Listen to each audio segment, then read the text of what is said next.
Welcome to the Skills and Pills podcast. Last week we talked about what a privilege it is to carry everything to God in prayer. And today we're going to spend a little bit of time talking about the cost of trying to carry everything in our world, and also give you a few tips and a few tools on some ways that you can start to offload your burdens or bear your burdens with others. We're so happy that you're joining us today. Let's get to it.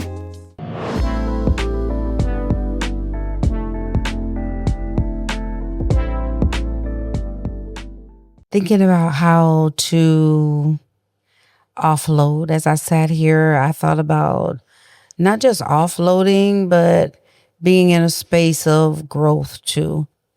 How do we actually, I know going back to capacity again. It looks like we just need to to rest there. Looks like we need to rest around, capacity. And so, yes, not carrying and everything, but I feel like if you don't know your capacity, how do you know what you can carry or not? That's what I was thinking about. That's true.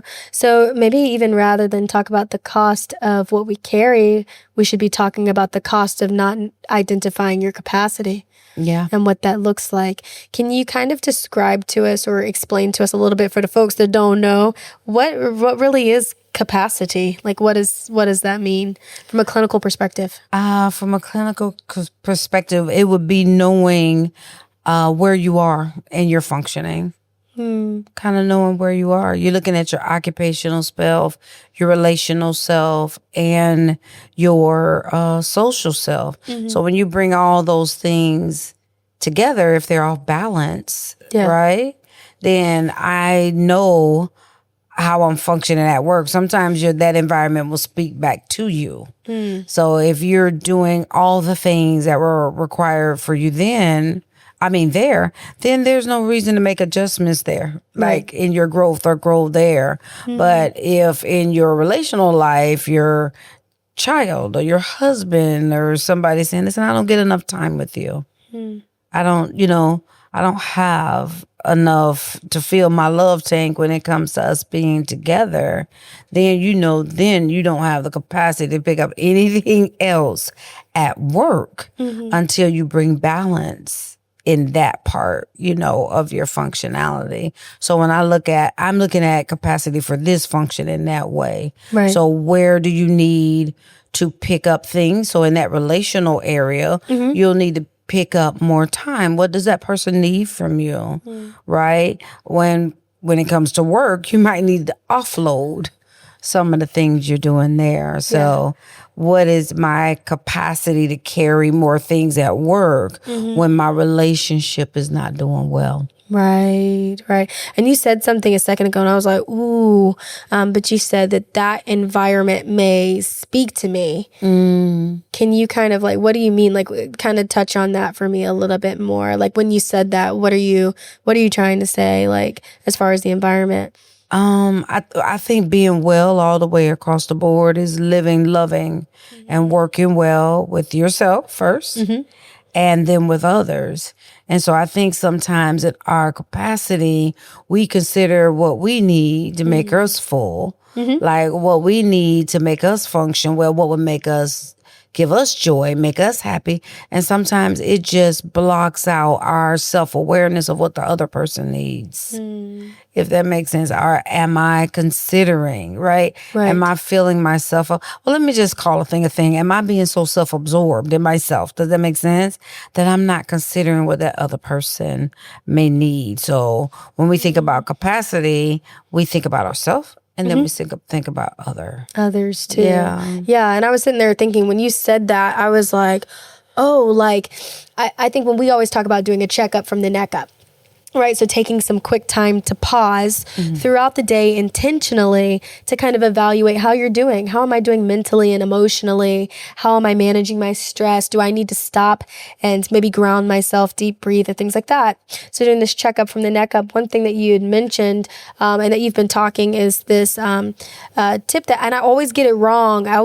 It's reflect, reset, and retool. Did I get it right? Right.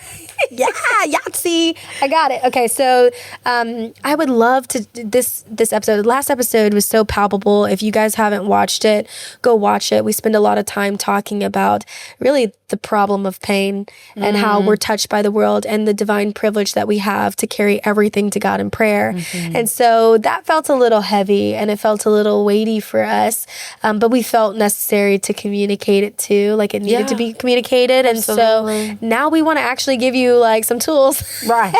We're here for tools. We're here for tips. And we want to make sure that we never miss the clinical aspect of things and that we're giving you guys something that you can grab a hold to. And so you've been talking about this a lot when we've been talking about capacity, and we've talked about a little bit ago how when we first started talking about the privilege to carry and things like that, we begin to rest in this space of what hinders people or keeps people from coming to God in prayer, what keeps them from being vulnerable in community and things like that. But we want to give you some opportunities to maybe assess your capacity. Because what you're carrying, some things that we carry, we have control of. Right? We chose to carry those things. And some things that we carry, we don't. And I think we talked about that a little bit on the last episode with motherhood. There are some aspects of my role as a mother that I can't get rid of. There are some aspects at my job that my boss expects me to do. Like, I can't just be, I'm offloading because I don't have the capacity. I was joking with somebody recently. I taught them, I said, you can tell people as a boundary setting tool, you could say, I don't have the capacity.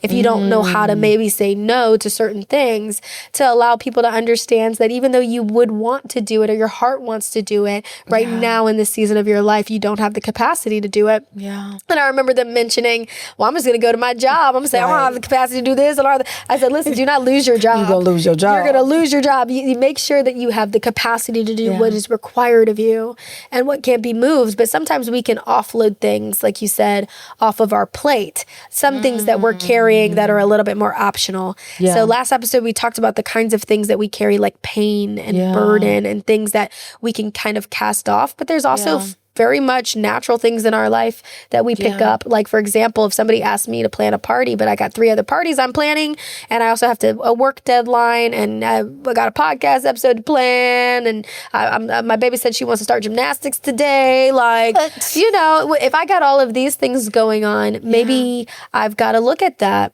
Maybe I've got to say, I could do the party, but I can do it like this, right? Or I can ask for help. I can say, hey, I need grace from you because I want to partner with you in this party planning, but I also want to make sure that I don't drop the balls in other areas and that I don't feel too stressed, too wore down, and too exhausted from all of the roles and the things that I carry. So anyway, that was a long... long aside. Little squirrel. We do little squirrels here. Beyond the little squirrel, you had mentioned something the other day, a tip that you gave somebody else that I absolutely loved, and it was reset, reflect, reset, retool. Talk to me about it. You keep thinking you don't have it, but you actually have it. I do have it. You do have it. I secretly have it. Keep saying that you have it. We're in a smaller space when we're talking about this stuff, so I think it will bear well to kind of bring it into our full podcast conversation. In that space, we're talking about the 8 domains of wellness. Like we get together and we say, okay, let's look at what they are. There's, you look at your social, your relational, your occupational, environmental, educational, spiritual, physical, and there's another one that's on my tip of my tongue. Intellectual? Huh? Did you hit intellectual? Intellectual. Okay. Intellectual. Thank you. You look at all of the 8 domains of functioning, and you will know your capacity in all those areas. Remember, we talked about in the last episode that we're not just like this one dimensional person. We have all these other things that we talk about. Like in our profession, we call them on an echo map. Like, here I am in the center and all these different things are around me. So when you think about that, you're constantly assessing, reflecting on all those areas to kind of see what you need to reset. Like, am I not having the stewardship I want to in my finances? Well, then your reflection turns there. Like, and it is fluid. Like, we're not one dimensional and we can't stick ourselves in a box. So the reflection part, brings a moment to say, let me look at all of these areas and let me decide which one I either need to improve or just grow. Sometimes it's not that you're doing anything of less than in that area. It's just you could have somebody that wants to reach more people in their profession. Well, they'll need to go in that intellectual realm and get more training to be able to do that. So when we think about capacity, right? We also think about, what do I need to add on? So sometimes you offload things and sometimes you bring them on. And that all happens in that reflection space, and then you get to retooling. Once I've reflected, then I'm gonna get to resetting things. Yeah. Right? I'm doing too much, or what am I doing too much of? What do I need to do less of? And what am I doing that's great? Right. That I don't want to change.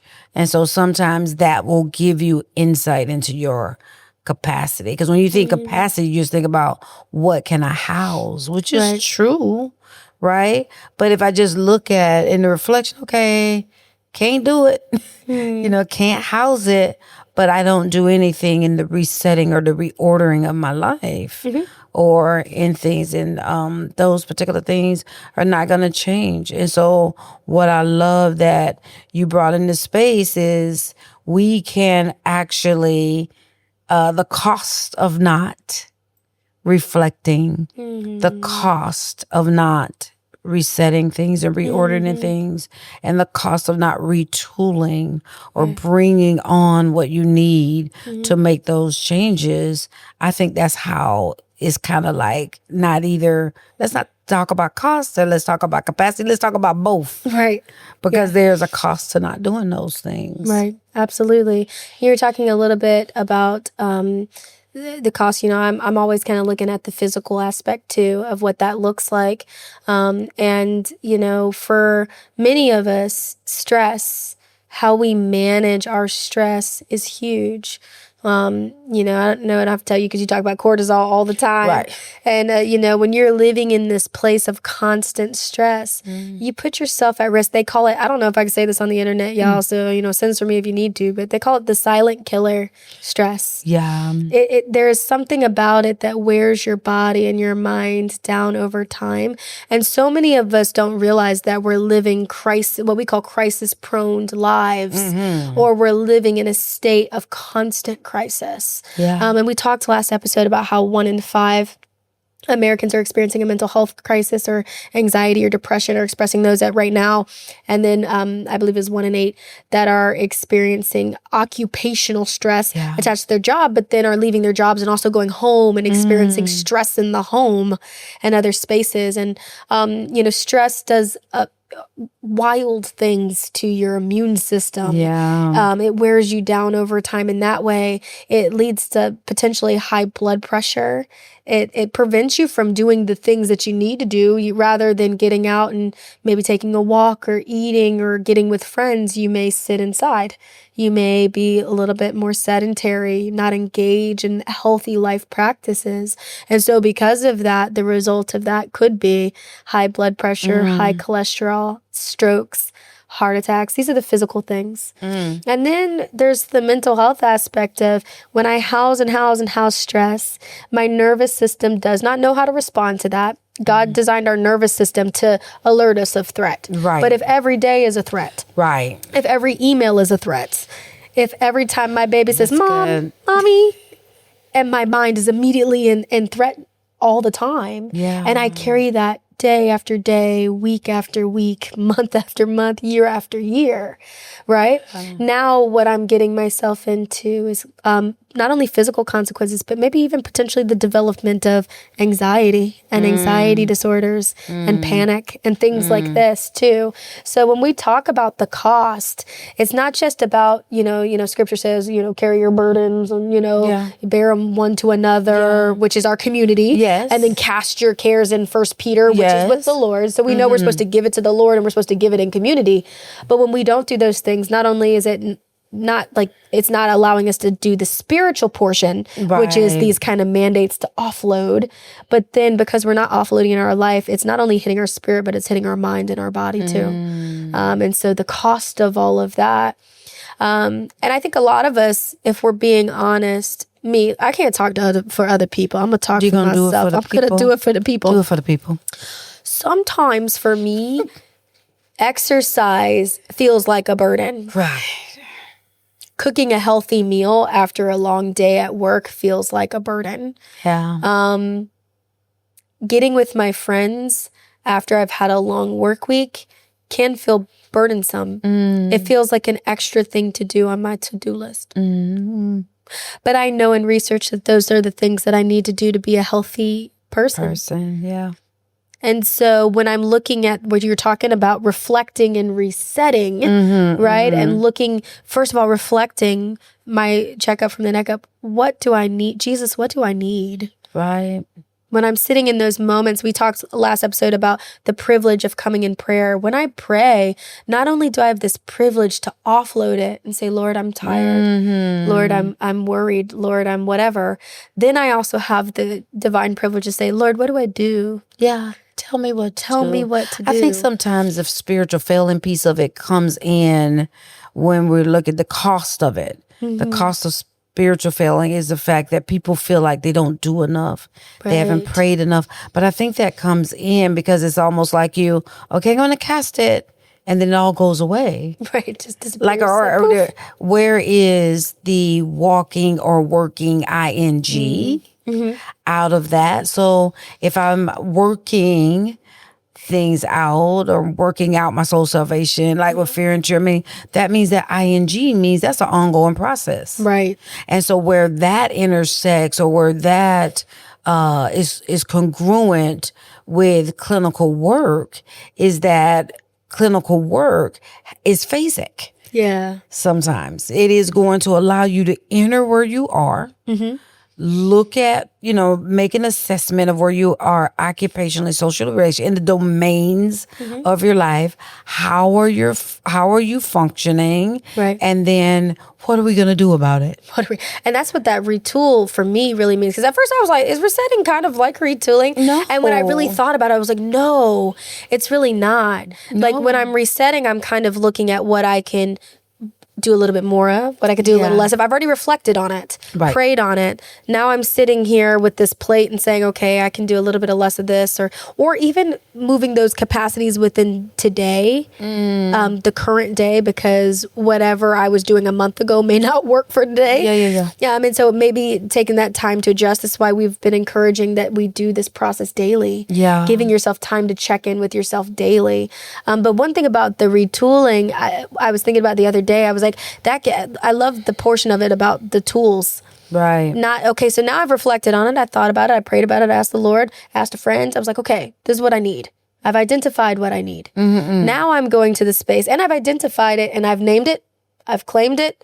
I'm ready to work on it. Yeah. Now I'm kind of resetting. So I'm saying, what do I need in order to start working on this? What is my life and my capacity and my plate look like? And then, but when we shifted this retooling, like, okay, that was a lot of thought work right now. We did a lot of thinking. Now, what are we going to do? Faith without works is, you know what? Right. Exactly. Dead. You can't say that word, but I can't say that. You can't say that word. I think I can say it in some places, but you not can say it in others. some places and not others, But, depending on the algorithm. But depending where we are. But I would say that, our faith needs works. So I can tell you my problem all day long, but what am I about to do? I can tell you that I have a long work day, and so I often don't exercise all day. I know that's a problem. I know that if I exercise, I'll have a boost and dopamine and serotonin and all the happy things that our body naturally produces.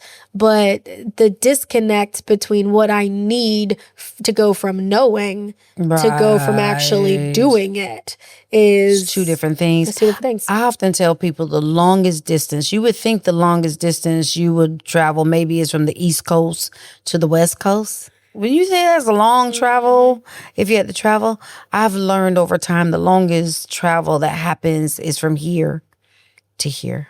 Right? Yeah. It may not be the longest in distance, but it is the longest in movement, or it's the longest in knowing. You can know a thing and not know a thing. Right. Does that make sense? No, it does make sense. Right. Can you elaborate more though? Our thought process, and I'm just going to say this because this is something I always said to you guys. If you don't like where you find your behind, check your mind. If you don't like where your body is positioned, who you find yourself with, what you find yourself doing, you can almost always go back to how you think. Because how you think automatically drives how you believe. And how you believe. And I touch the heart because I have a saying that people and experiences can write on your heart. Yeah. They just can. So if you think about, when we talk about the retooling and everything, sometimes it's retooling the mind. Right. Or retooling how I think. Sometimes it's reordering and retooling people. Right. Right? So if we're together and you say, like you said, your baby said, I want to do gymnastics. Now, if she has that desire and that's coming from a inner place for her, and the first thing you do is look at her and say, well, you might, but I don't know if you'll ever. Yeah. Right. You kind of see what I'm saying? Yeah. So that retooling can mean bringing people around you. And we're going to talk about that in an upcoming episode. I don't want to go that far on there, but bringing people around you that can actually speak to the thing, to your capacity. Right. Where's that atta girl? Can we normalize just celebrating? Right. I know my father, and this is something that never left my heart, that he wrote on my heart. He would always say, if you can think it, you can do it. You just may need help. Right. So I believe sometimes that when it comes to us retooling, we think about what is the cost of carrying. Right. One of the cost of carrying can be not knowing our capacity in the realm of when we need to ask for help. Right. It's true. When we need to bring along somebody along, with us to say, listen, I'm great. I believe I can get this done. But let me do it for the people. Like, I can believe I get this done, but I have technological emphasis on the logical skills. So that means I'm going to have to bring somebody along to cast that vision out because we live in a technological world. Right. So if I feel like even the message that we do, or we feel like that, if it involves technology, then I'm going to have some help with that, if that makes sense. Yes, if it involves, and I think that's when you start to evaluate your capacity, it's often easier for you to evaluate your deficits because there's a difference.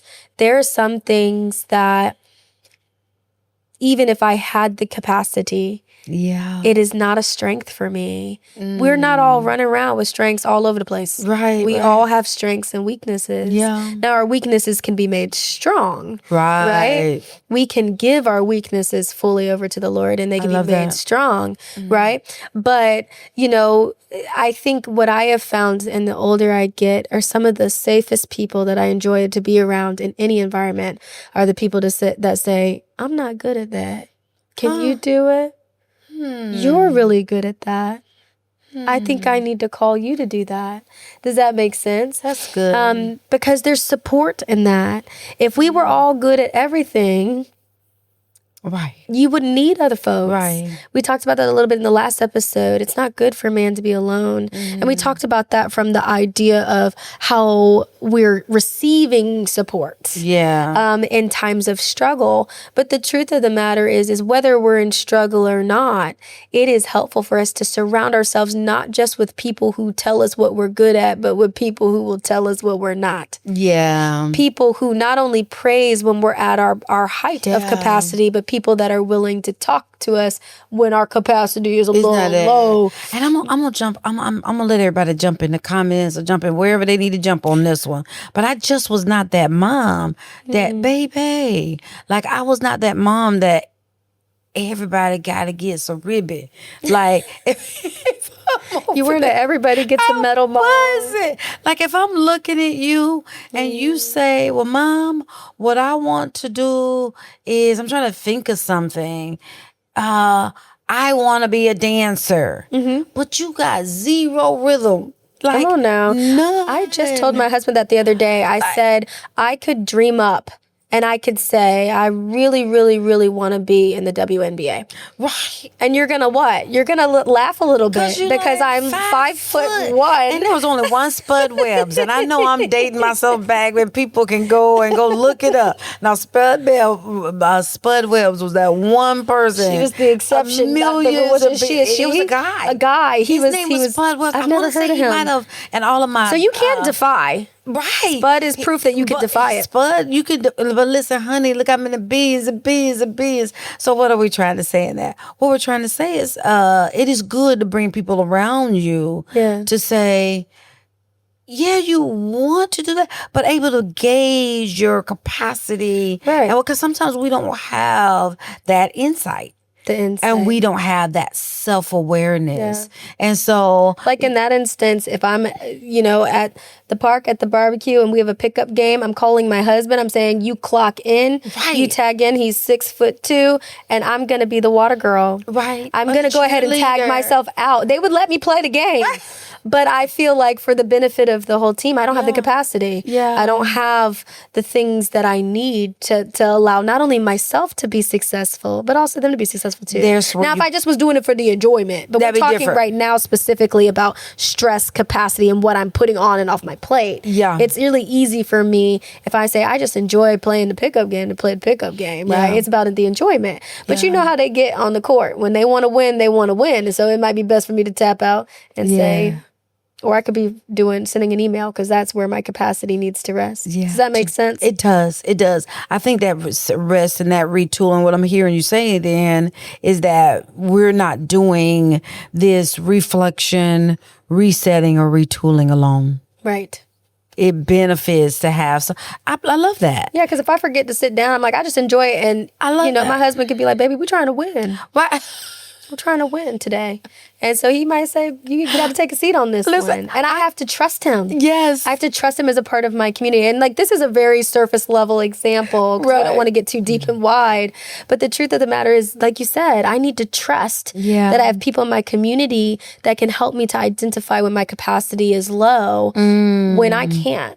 You know what I'm saying? Even if it's a matter of capacity being low because I haven't ordered things on the plate in the appropriate way, so I have too much. Right? So I think this can just keep going into a different conversation, but uploading things that you need and offloading things that are hindering you from that thing that you really want to do or that allows your capacity to be full. Right. I want to live fully and unapologetically. And when I say unapologetically, I'm not really hanging off the chandeliers, right? And being that girl of like, this is what I want to do. I don't care how it makes you feel. What was that? I think we had this conversation before. Was it Veruca? Who was that in Willy Wonka? Oh my goodness. That was, okay. So it was it Veruca Salt? That's who it is. I want it now. Mine. So not that. I don't care how I want it now. I don't care how I want it now. So sometimes you have to have those people say, you might.